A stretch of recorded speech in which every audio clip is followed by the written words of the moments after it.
dal leen ak jàmm ci AGT News chaîne bi leen di jox xibaar yi wér te wóor abonné leen ngir dara bañ leen a raw. AGT News.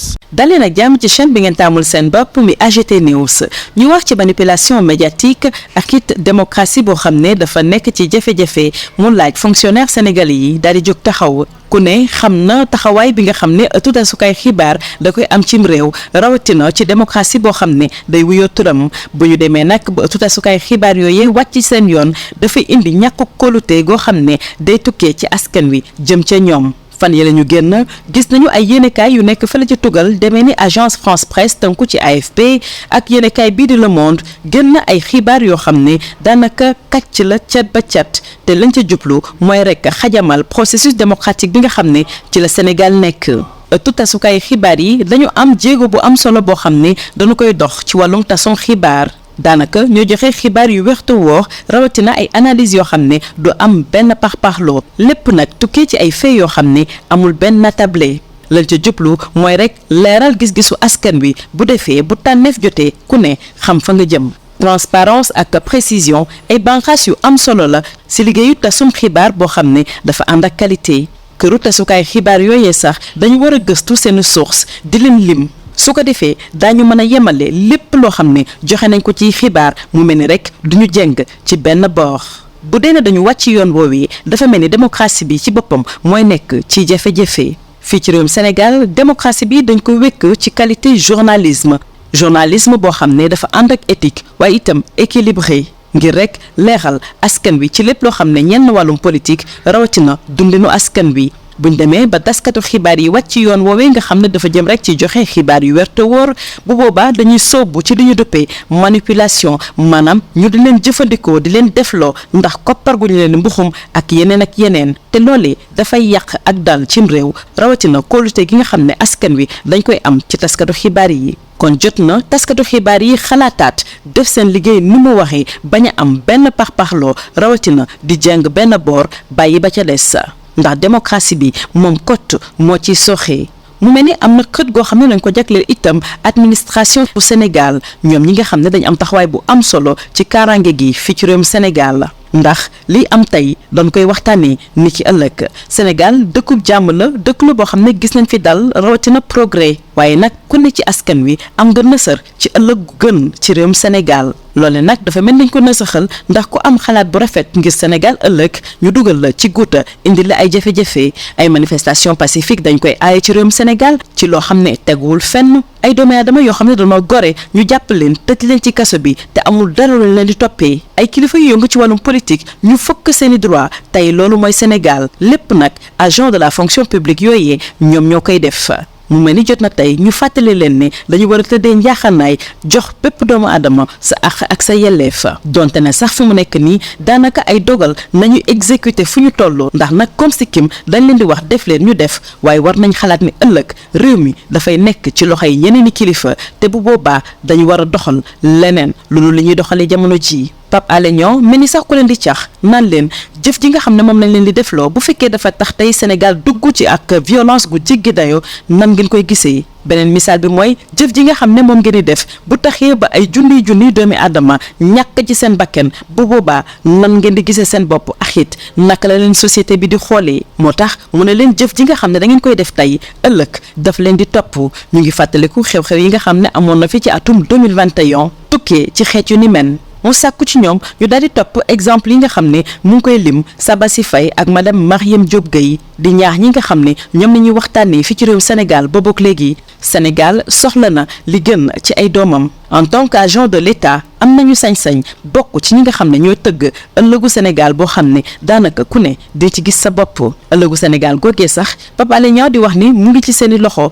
nañu xool nag naka nañ koy yoree ñu daal di tànn jàmm dal ci réew mi. bu defee ñu mën a tabax Sénégal boo xam ne ku ne di ci gis sa bopp di bataaxal bu Pape Alé Niang AGT News. Merci pour la confiance renouvelée à votre chaîne préférée AGT News. Manipulation médiatique et démocratique en péril, fonctionnaires sénégalais debout.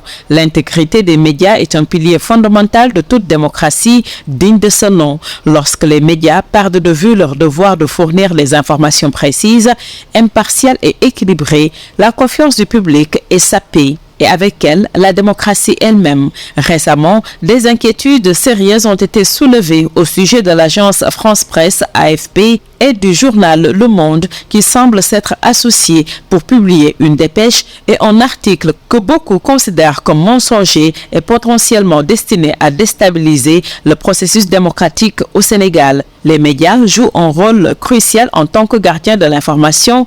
Leur responsabilité première est de fournir des informations et des analyses impartiales fondées sur des faits pour permettre au public de prendre des décisions éclairées.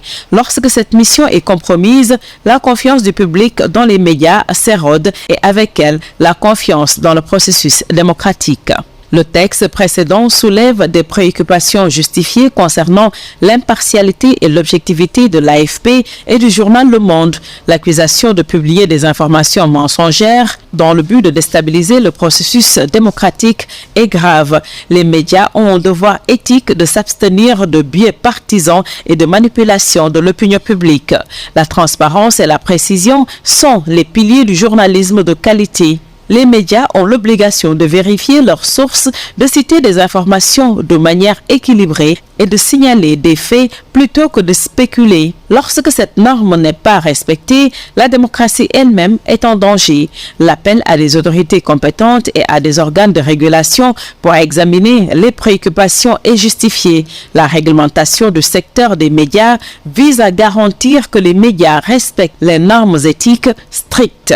Il est impératif que ces normes soient appliquées rigoureusement pour préserver l'intégrité du journalisme et la confiance du public. Au Sénégal, par ailleurs, la démocratie repose sur la qualité du journalisme. Le journalisme éthique et équilibré est essentiel pour éclairer le public sur les enjeux politiques. Lorsque les médias sont perçus comme participant à la désinformation et à la manipulation, cela peut avoir des conséquences dévastatrices pour la stabilité politique et la confiance du public. En fin de compte, il est impératif que les médias remplissent leur mission de manière éthique et transparente pour garantir la santé de la démocratie sénégalaise. La démocratie mérite une presse libre et responsable, capable de guider la nation vers un avenir meilleur, fondé sur des informations impartiales et fiables. À vous, agents dévoués de l'administration civile, de la police, de la gendarmerie et de l'armée du Sénégal, votre rôle dans la société est essentiel et vos actions ont un impact profond sur notre nation, sur ce qui se passe aujourd'hui et ce qui aura lieu demain. Le Sénégal est une terre de paix, de stabilité et de progrès où chaque citoyen aspire à un avenir meilleur. Mais cet avenir est en train de suivre un cours dangereux. Des manifestations pacifiques sont interdites sans raison valable. D'honnêtes gens ont été emprisonnés en dehors de toute considération légale.